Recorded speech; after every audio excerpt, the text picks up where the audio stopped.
everyone, I'm Anna Fisher, and today we're going to talk about Henry VII's reign and why it was a little bit Stalinist.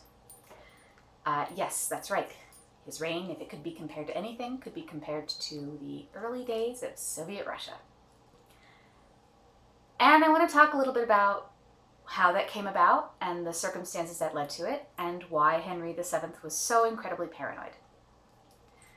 In my last video, I talked about how he had only the thinnest claim to being royalty at all, much less any kind of blood claim to the throne, and how he took his throne by right of conquest.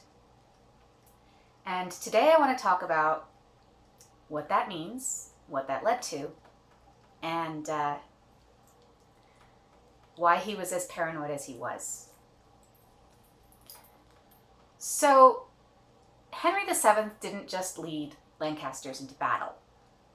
He had his Lancastrian supporters, but also he had quite a few disaffected Yorkist supporters of Edward IV.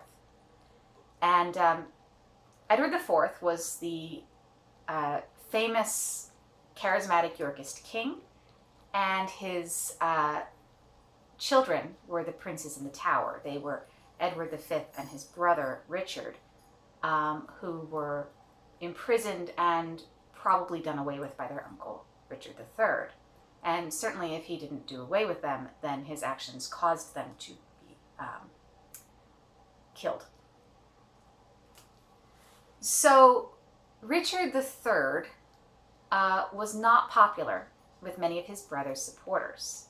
Many of Edward IV's supporters found themselves looking for a new home. And they found it not among any other Yorkists, because there really weren't any good Yorkist claimants to the throne who had a better claim than Richard, who weren't themselves imprisoned. But instead with the last Lancaster standing. Henry VII had spent most of his life in some form of captivity, or if not captivity, then in exile in an awkward hostage position. And that's where he was when Richard III took the throne. In fact, his mother was in England negotiating with Edward IV his possible marriage to Edward IV's daughter and his return to England. Now, this daughter was Elizabeth of York, who would eventually become his wife.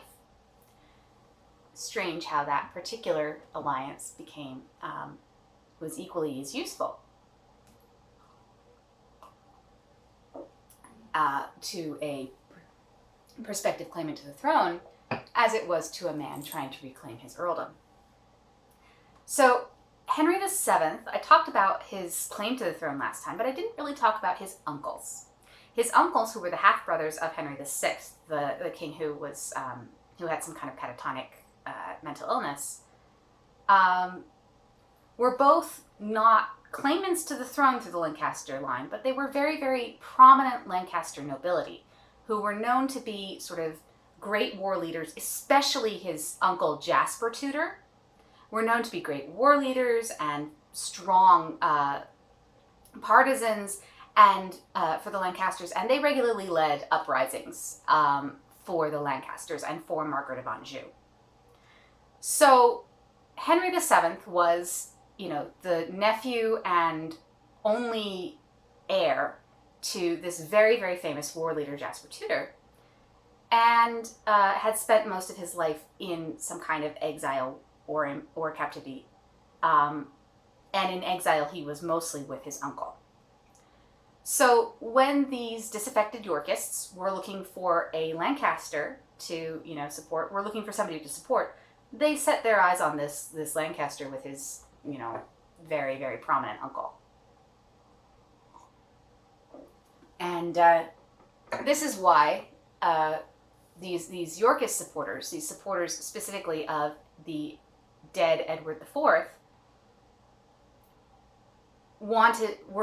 insisted on his marriage to Edward IV's eldest daughter, Elizabeth of York, which he was already, in negotiations for, conveniently enough. So this is why he had as many people as he did in spite of his very, very thin Lancastrian claim. He was the only Lancaster left, And also he had all these supporters of Edward IV, these Yorkist supporters that he led in coalition. But this created something of a problem for him when he took the throne. First of all, a lot of these Yorkists saw him as having a claim actually only through his wife. He was, sure, he won by right of conquest, but really he was king because he was married to Edward IV's only oldest daughter and oldest surviving child and oldest and only, appropriate heir. So this is why he insisted on being coronated before his wife and making it clear that he was taking the throne throughout a conquest, and why he backdated his reign. And he did a lot of things to try to say that, no, I hold the throne in my own right. I'm not king simply through my wife. It's also why he burnished his own Lancastrian claim and created this myth of the unified houses of Lancaster and York unified in the Tudor line and the Tudor Rose. And of course the Tudor Rose were his children, his heirs, with Elizabeth of York.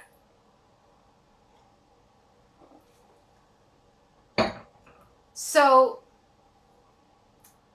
there were still Yorkists around.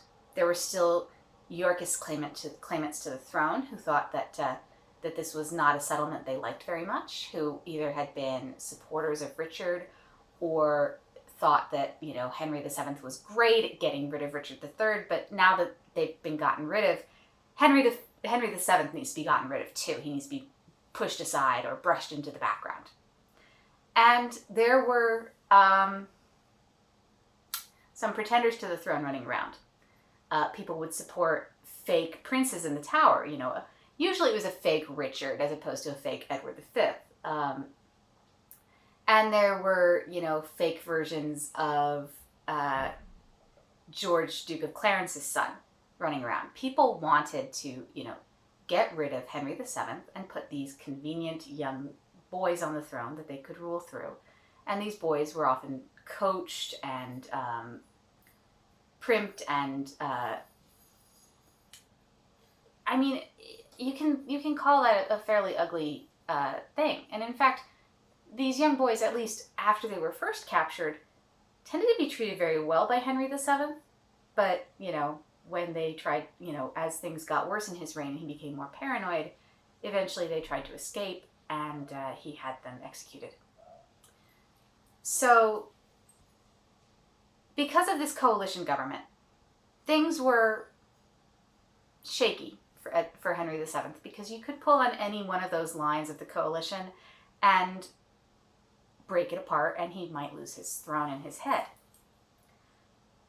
So things were never good under Henry VII. He was always kind of paranoid, he was always kind of suspicious, and he was always grasping and miserly and extremely, he had very little money in his treasury. Edward IV had spent huge amounts of money.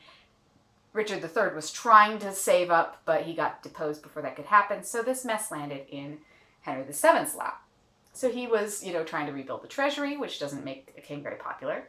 He was not going to war against France, which also doesn't make a king very popular in England.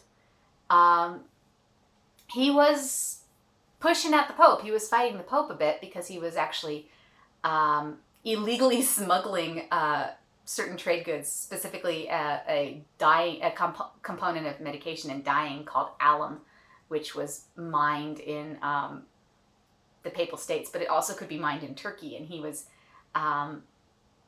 part of a ring that was smuggling the Turkish alum in and then laundering it so that it could be sold onto the European market and making bank. But he also was taxing people pretty heavily, and he was also ensuring that people would be in debt to him. He had an entire legal apparatus designed to force people into debt, specifically the nobility, into debt to him. And this served him two purposes. First of all, it got him money. But second of all, these debts were long-term debts, and he could use them to control people. Oh, you committed some kind of what you thought was a minor infraction? Well, I'm going to count it as some form of treason or terrible, huge, massive infraction, and give you a probation where you have to pay me money for the favor of probation to keep your head in your lands. And then you have to pay through the nose for it. And also, if you ever slip up anyway at all again, I don't even have to really put you on trial. I can just execute you right then and there. So this kept people under control, and this kept people very afraid. And this was a constant throughout his reign. But it got much worse when his wife died. Because remember how I said that he loved Elizabeth of York, and she was a stabilizing force, and she died not long after their oldest son, Arthur, died, which was, of course, devastating for both of them, and left them with only one son, Henry. But it also meant that he lost his Yorkist claim right there. His wife was the bearer of that Yorkist claim. And that Yorkist claim to the throne was starting to look very shaky with only one son to back it up. So all of a sudden, he started being very afraid of the potentially royal Yorkist claimants in the wings, of which there were quite a few. And he started getting very paranoid. And he started getting extremely restrictive with his nobility and suspicious. And people got quite a few, there were definitely people who got executed because of his paranoia. And there were people who lost their estates, and there were people whose lives were ruined and who lived under constant surveillance and scrutiny and terror because of his paranoia. Now, I don't want to say that he wasn't bad before his wife died. He was. It just got worse. It's not a dichotomy. It could be bad beforehand and then get much worse. But he was always grasping and paranoid, and after Elizabeth of York died, it got much, much, much worse, and he got much more paranoid, and much more grasping, and much, much uglier in what he was willing to do. And as his reign lingered on, this pervasive air of fear and repression and silence and suspicion and not knowing who you could trust and who might be reporting to him, and this fear of this cadre of legal experts and basically lawyer thugs around him who could be used to target anyone and then find justification to.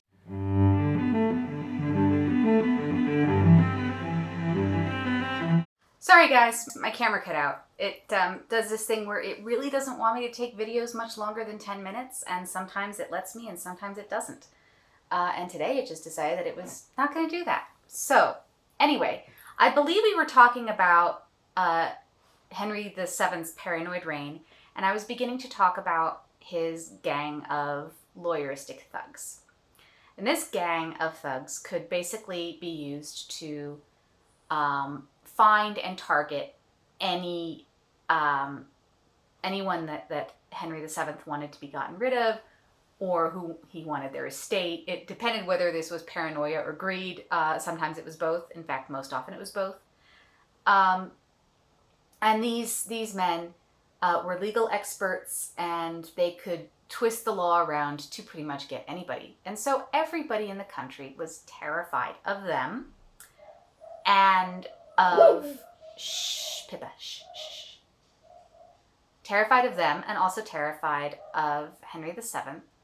And it was easy in the sort of mindset of the time to blame those men for their bad counsel, but that was the way that you sort of gave kings an out from anything they were doing that was terrible, was to blame it on bad counsel. But everybody knew that Henry VII had appointed these men and wanted them doing what they were doing, and he was making bank, and he was getting what he wanted out of it. So his reign was terrifying to live through, not necessarily for a peasant. If you were a peasant, you probably were actually okay, because he wasn't really into screwing over the poor. But he generally thought, I think, that the poor just really didn't want to go to battle again. That the Wars of the Roses had been kind of hard on the peasantry. Nobody really, really wanted to have armies marching through their lands again. This whole Civil War thing was just not something they wanted to do. And he was kind of right on that, for the most part. But As far as the nobility, he was incredibly repressive, and he was a terrifying monarch to live under.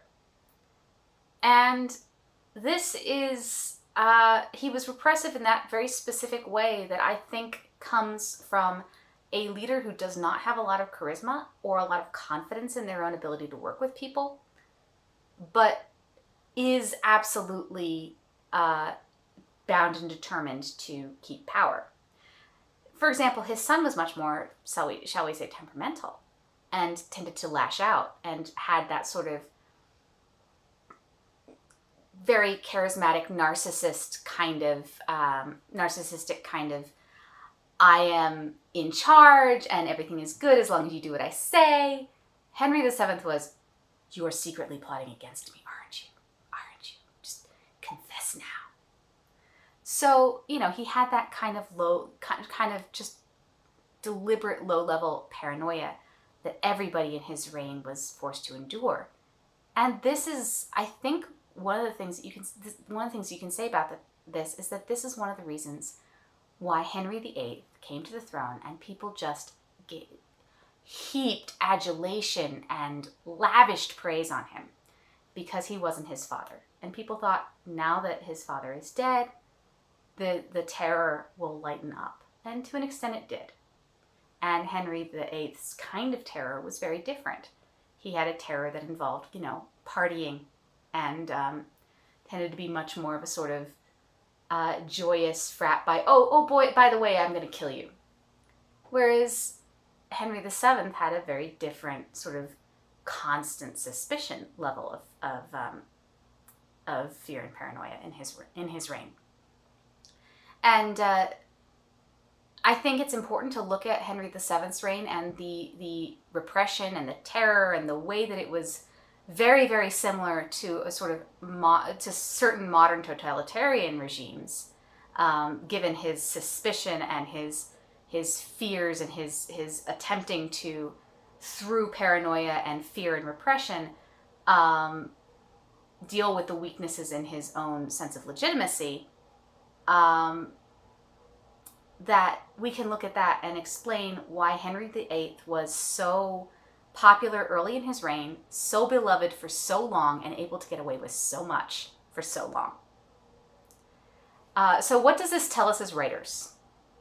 First of all, it tells us that those kinds of dictatorial regimes that rely on repression and terror and involve, whispers and everybody afraid that everybody is turning on them, and spies and horrible Kafkaesque legal processes, are certainly not a product of the modern world. There were certainly a lot of them in the 20th century and still to today, but they existed in the early modern period and the English Renaissance. And this is a great example. So if you want to put one of those in your fantasy story that is based much more on the past, or to take it out of that sort of typical 20th, 21st century context, you absolutely can. And you can put it in a monarchy. You don't necessarily have to have somebody who is a Lord Protector or something other than a king. You can give it to a monarch and say that the monarch's own paranoia and personality is causing this. The other thing that it tells us is that if you have a bad king who is differently bad from the one before, they might be able to get away with a whole lot more than a similarly bad king might in other circumstances.